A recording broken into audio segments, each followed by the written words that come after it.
Hello hi ಅಂಡಿ good morning. ನಾನು ನಿಮ್ಮ ತೈವಾನ್ ಕನ್ನಡ ಹುಡುಗಿ. ಇವತ್ತು ನಾವು ನಮ್ಮೂರ ಹಳ್ಳಿ ಸ್ಟೈಲಲ್ಲಿ ಸಿಹಿ ಕುಂಬಳಕಾಯಿ ಪಾಯಸ ಹೇಗೆ ಮಾಡೋದು ಅಂತ ತೋರಿಸ್ತಾ ಇದ್ದೀನಿ. ಅದಕ್ಕೆ ಏನೇನು ಬೇಕು, ಯಾವ ಥರ ಮಾಡಬೇಕು ಅಂತ ತೋರಿಸ್ತೀನಿ. ಅದಕ್ಕೆ ಮುಂಚೆ ಎಲ್ಲರೂ ಸಬ್ಸ್ಕ್ರೈಬ್ ಮಾಡಿ, ಸಪೋರ್ಟ್ ಮಾಡಿ, ಲೈಕ್ ಮಾಡಿ, ಶೇರ್ ಮಾಡಿ, ಕಮೆಂಟ್ ಮಾಡಿ. ಸೊ ಅದಕ್ಕೆ ಏನೇನು ಬೇಕು, ಏನೆಲ್ಲ ಯಾವ ಥರ ಎಲ್ಲ ಮಾಡ್ಬೋದು ಅಂತ ತೋರಿಸ್ತೀನಿ.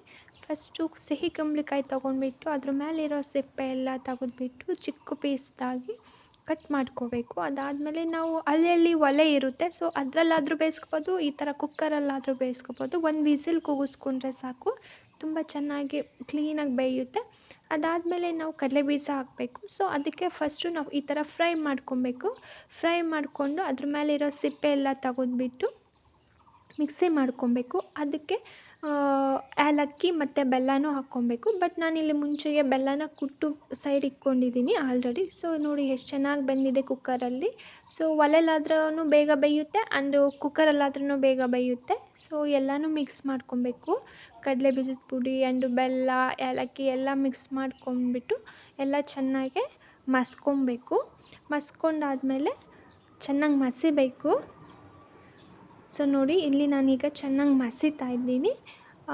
ಮಸಿಬಿಟ್ಟು ಅದಾದಮೇಲೆ ನಾವು ಇದಕ್ಕೆ ಡ್ರೈ ಫ್ರೂಟ್ಸ್ ಆ್ಯಡ್ ಮಾಡ್ಕೊಬೇಕು. ಸೊ ನಾವು ಡ್ರೈ ಫ್ರೂಟ್ಸ್ ಆ್ಯಡ್ ಮಾಡ್ಕೊಬೇಕು.